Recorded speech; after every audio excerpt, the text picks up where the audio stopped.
chamar de tia Jo, mas é porque eu não consigo falar de outra maneira. Deixa você sempre sua tia. Tia Jo, você pode me chamar de Dave, você não precisa nem me chamar nem de pastor, nem de evangelista. Você pode me chamar de Dave. Eu sou aquele mesmo menino que recebeu a primeira palavra. Para quem não sabe, é bom a paz do Senhor a todos vocês. Eu fico muito feliz e quando eu abri aqui, eu senti uma presença de Deus diferente, sabe? Eu sei e eu respeito a unção que cada um de vocês carregam. Imagino do peso missionário que cada um carrega, o legado que cada um tem construído, aonde o Senhor os plantou. Como evangelista, a gente vai para muitos lugares, mas missionários, raízes ficam, plantam igrejas, começam trabalhos, e a gente está no Paquistão através da nossa associação, e eu quero declarar, Tia Ju, que esse vai ser um ano de expansão poderosa no nome de Jesus, sabe? É só o começo, a gente quer caminhar ainda mais junto com vocês, mas como eu estava dizendo, a Tia Ju, ela é parte da minha vida. Eu tinha 6 anos de idade e uma palavra da Tia Ju gravou no meu coração. Eu recebi uma palavra profética sobre ser um ganhador de almas, da mesma maneira como vocês aqui. A única diferença é que no dia que eu ouvi essa mensagem, eu voltei para um lar completamente destruído, onde a palavra que eu havia recebido não era nem parecido com o ambiente aquele que eu convivia. Mas eu escondi aquela palavra. E no dia que eu tive meu encontro com Jesus, em abril de 2009, já com 19 anos, essa palavra voltou ao meu coração e eu me lembro que dizer para o Senhor, Jesus, se ainda há esperança, e se aquela palavra ainda está de pé. Então hoje eu estou aqui pregando o Evangelho e vivendo o meu ministério com tanta alegria, com tanta paixão. Onde a Tia Jo falou, né, sobre corte da mão, eu fui brincar com meu filho e tomei um tombo junto com ele, e louvado seja Deus que com ele não aconteceu nada, e graças a Deus, mas quando a gente foi para o médico para fazer corte, um ponto, né, no corte eu tomei 11 pontos, e aí eu falei pro médico que eu havia orado na hora, depois que eu caí. E aí ele ficou... Bom, antes disso, né, ele perguntou o que eu fazia no Brasil, qual era a minha atividade, e eu fui explicando para ele que eu era um evangelista, que eu falava sobre Jesus. E aí ele ficou muito impactado com aquilo. E aí eu falei sobre a oração que eu fiz. Que quando meu filho caiu, eu orei dizendo que agradecia ao Senhor que foi comigo, que não foi com o meu filho, né, que quem se machucou foi somente eu. E aí eu disse, e aí ele falou assim, olha, eu quero que você saiba que você não está aqui por um acaso, você não está aqui porque caiu, você está aqui porque eu precisava dessa palavra.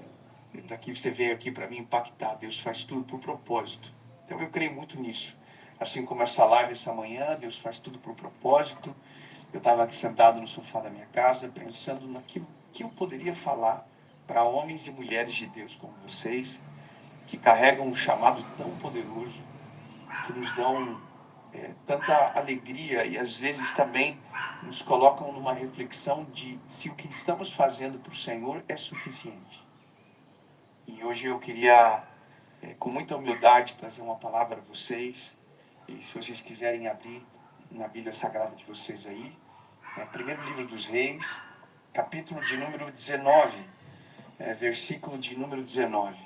Primeiro livro dos Reis, capítulo de número 19, versículo de número 19.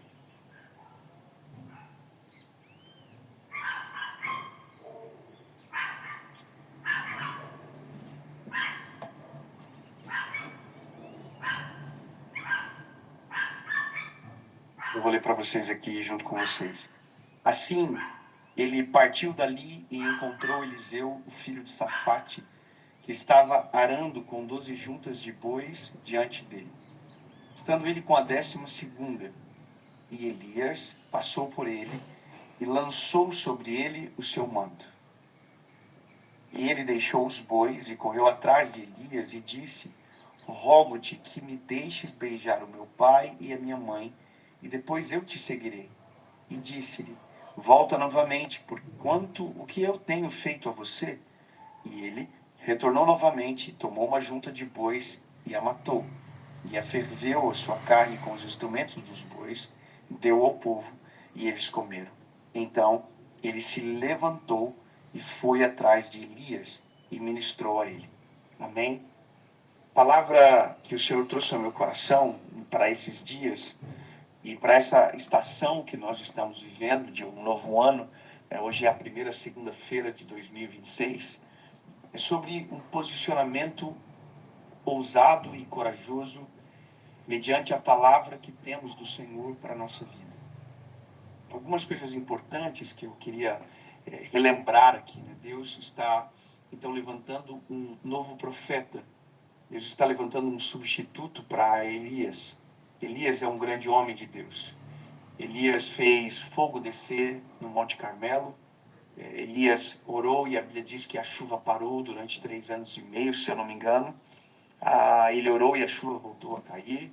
Elias viveu milagres extraordinários. Elias matou os profetas de Baal ao fio da sua própria espada.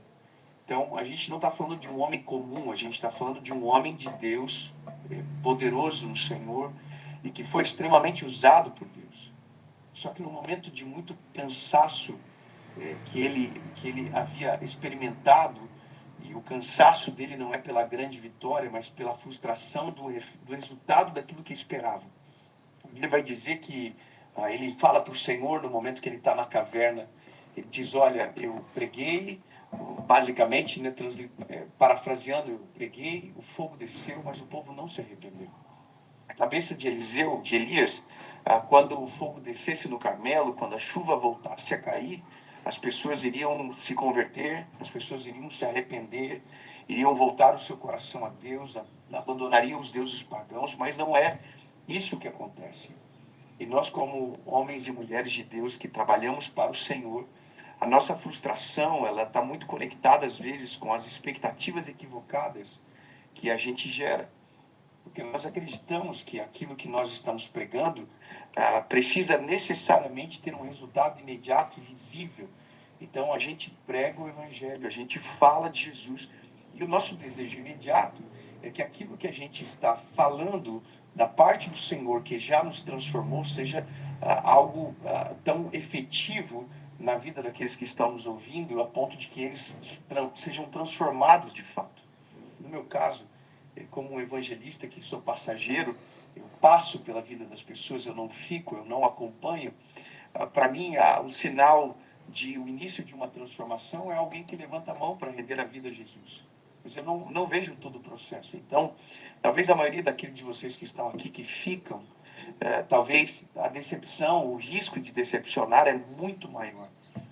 Porque o nosso coração, ele é assim, a gente se prende ao resultado, a gente quer ver o Senhor fazendo. E Elias, que foi esse grande homem de Deus, não era diferente. O problema é o seguinte, o problema é o que Elias faz. Elias, ele se exclui, Elias, ele vai para dentro de uma caverna. Eu acho que esse é o ponto mais importante para todos nós. A frustração, ela não pode ter o poder de nos isolar, de nos afastar daqueles que caminham conosco na mesma missão. Quando a gente se isola, quando a gente se esconde, a gente corre o risco de ter sentimentos que naturalmente, fora de uma caverna, nós não sentiríamos. A Bíblia vai dizer que Elias deseja a própria morte dentro da caverna. Elias está tão desesperado com tudo aquilo que está vendo, com o bilhete de Jezabel que recebeu, que seria assassinado, mesmo esse homem tendo vencido mais de 400 profetas, a Bíblia vai dizer que ele está dentro da caverna desejando a morte, revoltado porque as pessoas não tomaram a decisão, não mudaram o seu coração. Então, nesse lugar onde ele quer desistir, a Bíblia diz que Deus o encontra. Eu sei que todos vocês conhecem muito bem essa história, mas o ponto importante para mim é que os sentimentos que nos dominam, as palavras que nós declaramos, as decisões que tomamos nos dias de angústia, elas também, de uma certa maneira, alteram aquilo que nós estamos vivendo no Senhor. No dia que Elias saiu da caverna, poucas pessoas observam isso, mas no dia que Elias saiu da caverna, ele saiu da caverna aposentado.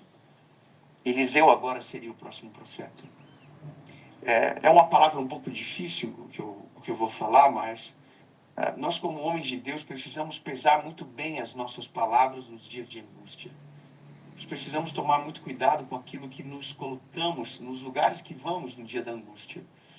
porque nesse lugar de isolamento é onde Elias toma as suas decisões, né, proferidas nas suas palavras. Então é onde ele deseja a própria morte. Então Deus, ele naquele momento, olhando para Elias dentro daquela caverna, Deus não o abandona, Deus não o rejeita, Deus não retira dele todo o legado. Só que naquele dia Deus levanta então um sucessor. E aqui eu acho que é uma coisa muito importante. Não é sobre uma ameaça de aposentadoria que nós precisamos andar nas nossas costas, sabe? De que no dia que nós estamos cansados, ou porque às vezes a gente está decepcionado, porque não vê, às vezes, o agir de Deus acontecendo mediante aquilo que estamos nos esforçando, orando e jejuando. Porém, todavia, temos que ter o zelo pela palavra, precisamos saber que nós não fazemos a obra. Quem faz a obra é o Senhor através de nós. Nós não fazemos, nós não damos o crescimento. Nós lançamos a semente e quem produz o crescimento é o Senhor. Quando nós colocamos essa expectativa de maneira alinhada, o nosso desgaste ele é muito menor. O nosso desgaste ele é muito, muito menor, porque nós entendemos que o Senhor está trabalhando mesmo quando os nossos olhos não enxergam. Esse é o ponto mais importante para todos nós que somos levados pelo Senhor para um chamado tão importante. Quando a tia Jo falou que tem pessoas de diversas nações aqui agora, eu até gostaria depois de ouvir as nações de cada um, porque é muito interessante esse encontro transcultural, né, como deve ser diferente a expectativa. Eu imagino que você pregar o evangelho para um ocidental deve ser completamente diferente de você pregar para um oriental, você pregar para uma pessoa de uma nacionalidade totalmente diferente, de uma cultura, né, completamente diferente. Então, a forma de pregar talvez seja diferente, a maneira de lançar a semente talvez seja distinta, porém, a maneira que Deus faz, ela é a mesma. É o Senhor que produz o crescimento. Mas eu preciso continuar para também não enfadar vocês com aquilo que eu estou no meu coração para terminar. Então, Elias, ele é aposentado dentro daquela caverna. Eu não sei os senhores, mas eu não estou com vontade de me aposentar ainda. Eu quero viver o meu chamado por muitos e muitos anos. Eu quero poder